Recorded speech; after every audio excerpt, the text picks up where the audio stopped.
China और Europe के कुछ देशों से बेहद ही चिंताजनक खबरें आ रही हैं।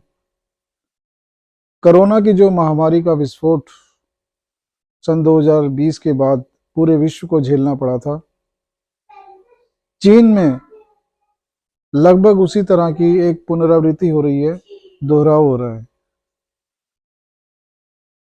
दोस्तों, चीन समेत जो कुछ देश हैं, अमेरिका है, ब्राजील है, जापान है, दक्षिण कोरिया है, इन देशों में कोरोना फिर से अपने पांव पसार रहा है और चीन की हालत तो बेहद ही चिंताजनक है।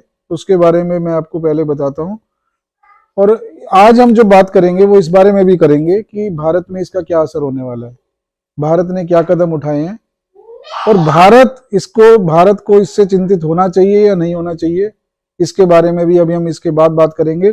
फिलहाल मैं आपको बता रहा हूं कि चाइना में क्या स्थिति है। देखिए, चाइना में बताया जा रहा है कि 3 महीने में जो चाइना की आबादी है लगभग 60%, उसके संक्रमित होने का खतरा मंडरा रहा है। जो वहां के एक्सपर्ट हैं वो बता रहे हैं कि जो 60% आबादी है और जो पूरे विश्व की 10% आबादी है, आने वाले 3 महीने के अंदर उसके संक्रमित होने का बहुत बड़ा खतरा है। और चीन का जो एक मैं बताता हूं कि चोंगकिंग शहर है, उसकी आबादी 3 करोड़ की है, लेकिन चाइना ने उस शहर के अंदर जिनके कम लक्षण है, मतलब हल्के लक्षण है और बिना लक्षण के भी नजर आते हैं ज्यादातर, तो उन सभी लोगों के लिए आदेश जारी कर दिया है कि उन्हें काम पर आना है।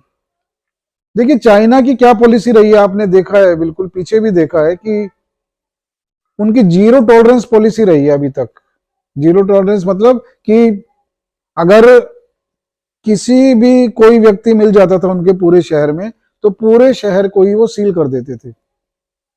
मतलब सभी को, एक एक को बिल्कुल अलग करके, फिर उनका इलाज करके, उन्हें बंद करके, और इस तरह से वो करते थे। बिल्कुल सारा काम धंधा, सड़कों पे आवागमन सब बंद बिल्कुल।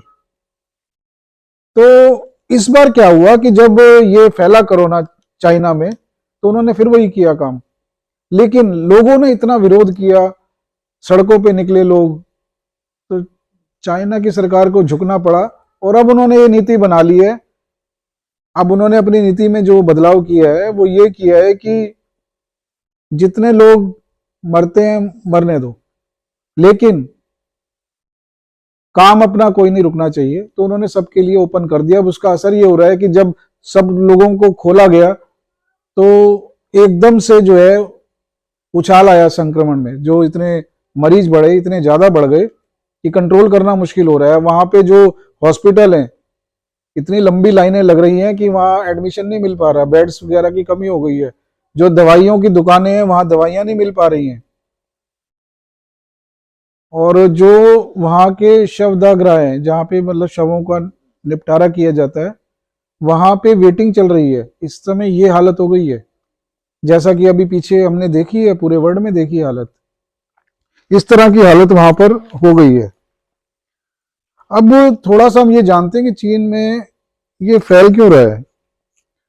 देखिए, चीन में ये फैलने की कुछ जो वजह हैं, डॉक्टर जो एक्सपर्ट हैं इसमें, डॉक्टर अंशुमान कुमार, उन्होंने यही बताया कि जो चीन में जीरो टॉलरेंस है, इसकी वजह से जैसा मैंने आपको बताया कि फैल रहा है। और दूसरी वजह यह भी है कि जब ज्यादा फैल रहा है तो ज्यादा मरीजों की जांच की जा रही है, तो ज्यादा लक्षण निकल रहे हैं और ज्यादा उसकी गिनती में दिखाई दे रहे हैं वो, और 80% जो मरीज हैं वो बिना लक्षण वाले आ रहे हैं। ये एक चिंताजनक बात है। और दूसरा, ये हमारे ये एक्सपर्ट हैं भारत के, डॉक्टर चंद्रकांत लहरिया, उन्होंने ये बताया कि जो चाइना में है वो इम्यूनिटी का स्तर भारत से कम है, और भारत में जो है इम्यूनिटी ज़्यादा होती है लोगों की, इस वजह से वो बच रहे हैं, चाइना जा रहे हैं। इसके बारे में मैं अभी आने वाला हूँ इसके बाद। तो ये जो है चाइना की हालत है। अब इतनी बुरी हालत है और भारत ने इसमें क्या किया है, इसके बारे में भी मैं आपको बताने वाला हूँ। आज कोरोना के बारे में मैं सब बातें करूंगा आपसे, थोड़ा वीडियो लंबा हो जाएगा, लेकिन ये आपके लिए बहुत जरूरी है सुननी। भारत ने क्या किया है कि दैनिक आधार पर जो जीनोम सीक्वेंसिंग है वो की जा रही है रोज। जितने भी मरीज मिल रहे हैं इस समय भारत में लगभग 100 के करीब कोरोना के पेशेंट मिल रहे हैं डेली।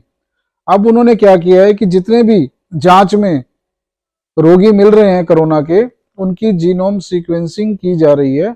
जीनोम सीक्वेंसिंग मीन्स कि जो भी उनकी जो जांच होती है जीनोम की, उसमें कोरोना का कौन सा वेरिएंट है कौन सा नहीं है इसकी जांच की जाती है।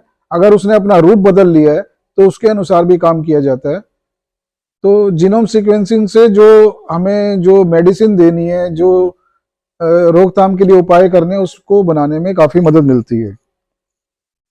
अब मनसुख मांडविया जी जो केंद्रीय स्वास्थ्य मंत्री हैं, उन्होंने दैनिक आधार पे, और आज बुधवार है 21 दिसंबर 2022, आज से जो है दैनिक आधार पे उन्होंने ये जो चेकिंग करने का काम है शुरू कर दिया है।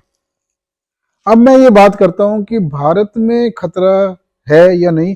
जैसा कि डर तो है, पूरा सुनामी आई हुई है इस समय कोरोना की चीन में, लेकिन भारत में इसका क्या असर होने वाला है इसके बारे में मैं बात करता हूं। देखिए, इसके लिए एक अच्छी खबर है भारत के लिए।